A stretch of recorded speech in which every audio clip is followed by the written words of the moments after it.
Well, welcome to the second week of our message series that we've been calling God's Not Dead. Now, for many of you here, that phrase may seem like an obvious statement. But for a lot of people, including some people hearing this message today, it very possibly remains an open question in your life. The phrase God is dead was coined by the 19th century German philosopher Friedrich Nietzsche to express his idea that science and philosophy have eliminated the possibility of the existence of God, or have at least made him obsolete. Since then, the rise of atheism and skepticism around the world has driven a wedge between people of faith and people who believe that only science can reveal the truth. But as we'll emphasize over and over again in this series, science and religion, faith and reason, are not two separate spheres of human understanding, and they're certainly not enemies. Rather, they mutually support each other in helping us come to a better understanding of how we came to be and the origins of the universe as well. And the good thing is that as Catholics, we don't have to check our brains at the door of the church every Sunday. Rather, we're encouraged to explore the rational basis for our beliefs and how science interacts with them. And that's what this series is all about. We want to offer you some of the latest scientific and philosophical evidence for the existence of God so that you can articulate both to yourself and to other people why you believe what you believe. Now, last week, we looked at a key piece of evidence that strongly points to God's existence. We talked about the Big Bang Theory developed in the 1920s by the astronomer and Catholic priest George Lemaitre, which is now the prevailing theory held by virtually every reputable scientist of how the universe began billions of years ago. Up until then, most scientists believed that the universe was eternal. It had always existed and always would exist.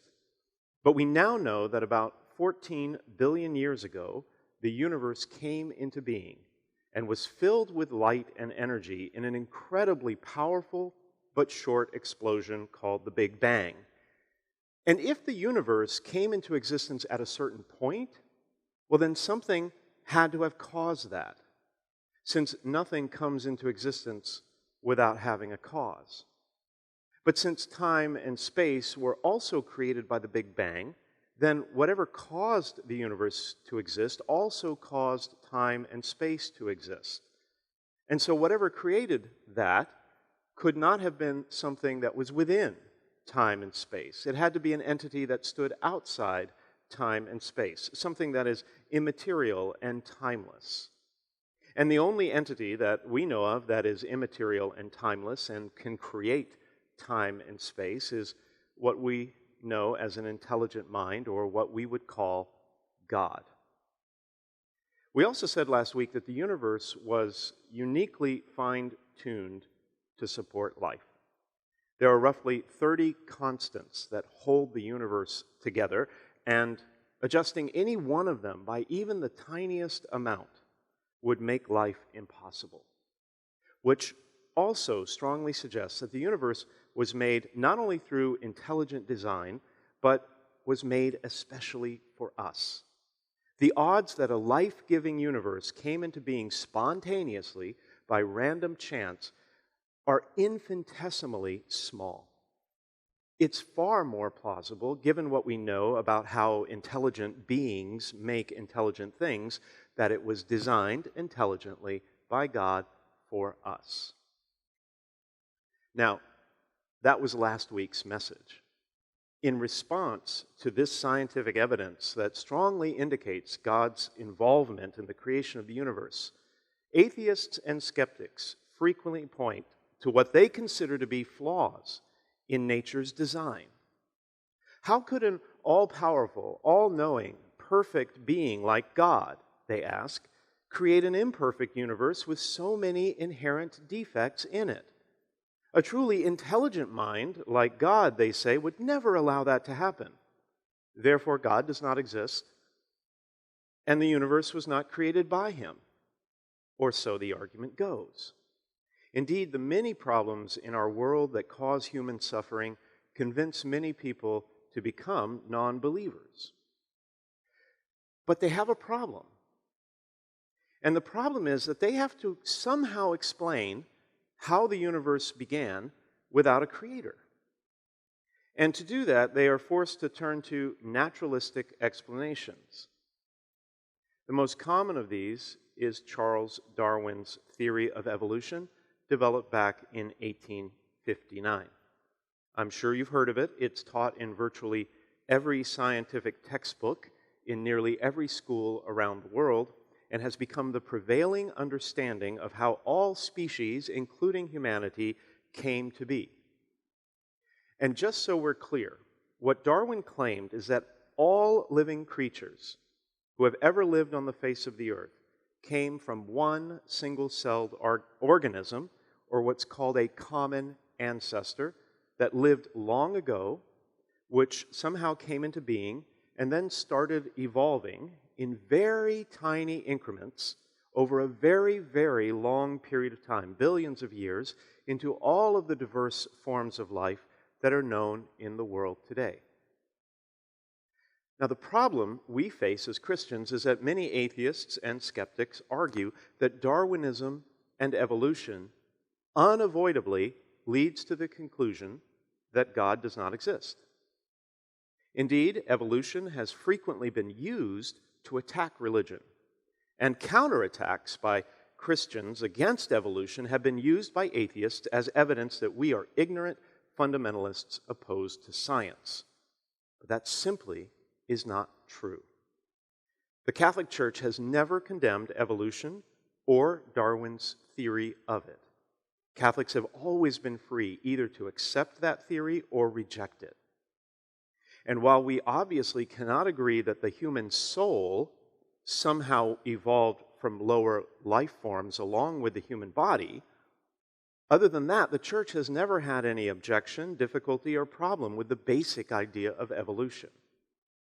The science of evolution is not controversial for most Catholics. In fact, Pope John Paul II himself said in an address to the Pontifical Academy of Sciences that the theory of natural evolution is not in principle opposed to the story of creation in the Bible, as long as evolution does not exclude divine causality. Therefore, evolution simply cannot be used as a definitive basis not to believe in God. And thinking people do not have to choose between believing in the theory of evolution and believing in God. A belief in the science of evolutionary biology does not make God's role in creation obsolete. Even if all living beings evolved from a single-celled organism over billions of years, as Darwin claimed, God is still the cause of all existence. See, God doesn't just cause things to exist, but also allows those things to cause other things to come into existence. This is called secondary causation. God causes all things to happen, but he doesn't limit the ability of his creatures to create, develop, and cause other things to happen. Therefore, God could easily have created the universe and then used the process of evolution in one way or another to bring about the development of the species. But here's the thing. Many atheists and skeptics also claim that evolution is based on random chance. Random chance of things happening, things like mutations. And so the universe, therefore, must be unguided and unplanned. And our world and our lives, therefore, have no ultimate meaning or purpose. But the mere fact that random chance prevails in the universe does not disprove that God is still in charge. In fact, two of the greatest thinkers in the history of the church, St. Thomas Aquinas and St. Augustine, made it clear that the presence of of chance in the world do not exclude the possibility of divine providence. After all, chance is in the eye of the beholder. Let me see if I can give you an example. If someone deals a poker hand from a deck of cards, it seems like it's a matter of chance as to which cards will turn up, right? Luck of the draw. But someone who already knows the exact order of the cards in the deck will know exactly what hand will be dealt. And so for us, everything may look like chance, but for the God who knows everything about everything, nothing is a matter of chance. Therefore, the fact that our world is filled with chance events doesn't mean it lacks order, design, or purpose. God designed it that way because a world without chance would be completely regimented and lacking in freedom. And to God, the freedom of His creatures is paramount. Finally, the mere fact that there are many anatomical similarities between the various species in itself is not definitive proof for atheism. The close relationship between life forms could as easily be the result of God's intelligent design, since harmony and unity is one of God's hallmarks. So the church really has no issue with the science of evolution. The problem is with evolutionism, or what's called atheistic Darwinism, which inflates scientific theory into an ideology that denies God's existence, rejects the truth of spiritual realities, and reduces human beings to purely physical organisms. Darwinism has been weaponized by atheists and aimed directly at God. But it turns out that they are vulnerable themselves because while biological evolution is generally accepted in the scientific community, there are significant numbers of reputable scientists who do disagree. They have expressed concerns about several gaps and inconsistencies and problems in the evidence supporting the theory of evolution. Inconsistencies like the Cambrian explosion about 540 million years ago, in which most of the major animal life forms came into existence suddenly, in a relatively short period of time, out of nowhere, rather than evolving gradually over millions of years, billions of years, as Darwin predicted. Gaps, like the failure to find, other than one example, fossils of the missing links proving that one species could evolve into another. Problems like fossil forgery and other unethical scientific practices that are well documented. Darwin himself was stumped by the fact that there was a lack of evidence supporting his theory. He conceded that the fossil record was incomplete and failed at that time to back up his beliefs.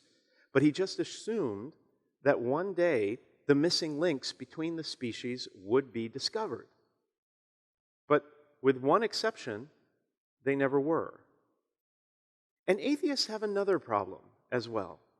If all of the nearly 10 million species on Earth today evolved from one single-celled organism that existed billions of years ago, where did the first organism come from? Scientific experiments trying to show that the first living cell was generated spontaneously in the environment and not by God have been discredited. Indeed, the odds of spontaneous self-creation are astonishingly low, about 1 in 10 to the 40,000th power. That's about the same odds of rolling double sixes on a pair of dice 50,000 times in a row. To atheists and skeptics, evolutionism is attractive because it's hard to believe that God would create an imperfect world where people suffer. This is called the imperfect universe argument. But if there is a God, and we have evidence strongly pointing to that, then God must be perfect. And because God is perfect, He obviously made everything perfectly. So why are there imperfections? It's because people aren't perfect in the way they behave. Whatever defects in the created order our limited minds are able to identify actually are the result of our own human folly and disobedience, not God. From the dawn of creation, from the dawn of salvation history, man has rebelled against God and chosen to distort the perfect image within himself created by the divine. The fact that the world is imperfect is not because God doesn't exist, but because we have made it so. But fortunately, God makes the imperfect perfect, changes our flaws into virtues, and transforms our weaknesses into strengths. When the ancient Israelites, in the first reading we heard today, rebelled against God after just having been released from slavery, God didn't destroy them. He worked with them. He taught them holiness over thousands of years. He picked them up when they fell because of sin. He guided them back onto the right path, though they strayed often. Because God works to make the imperfect perfect. Even though Paul says in the second reading that we heard today that he once was a murderer and an arrogant blasphemer, God was patient with him. Instead of being condemned, he was mercifully treated, he said, because Jesus came into the world to save sinners like him. As a result, Paul became one of the greatest saints in church history, because God can change our flaws into virtues. The Pharisees in the gospel reading today refused to associate with imperfect people, but Jesus willingly ate with sinners. And when the Pharisees condemned him for that, he responded with parables about God's mercy. Rather than abandoning the lost sheep, God goes after them, he says. God scours the earth like a woman looking for a lost coin, searching relentlessly and rejoicing when the sinner finally comes home.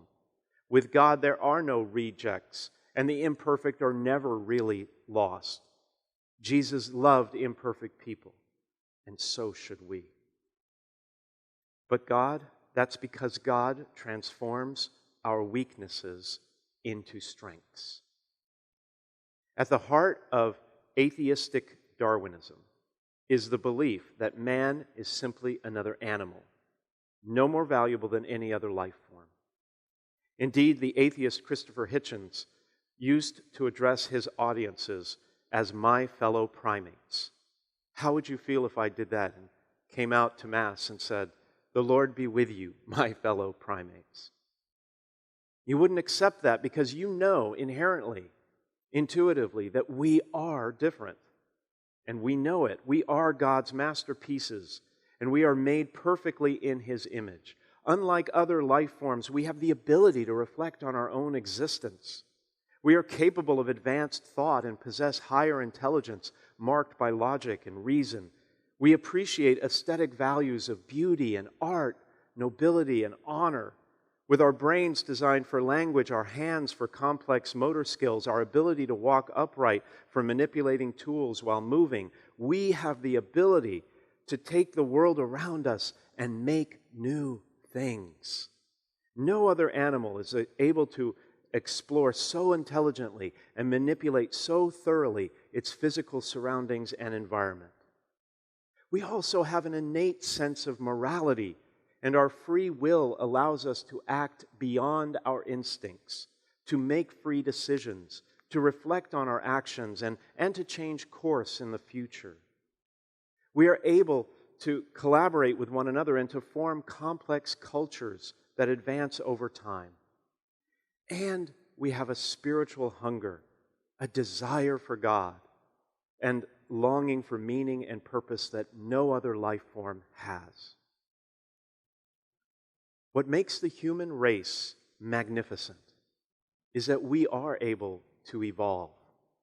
We are able to evolve into the beings that God created us to be, even though we have made a mess of things. And that is why the imperfect universe is not imperfect at all, and is no reason to believe the truth of God. Because with His patience, love, and mercy, He will always endeavor to make us more perfect, to change our flaws into virtues, and to transform our weaknesses into strengths. Because God truly, most definitely, and without a doubt, is not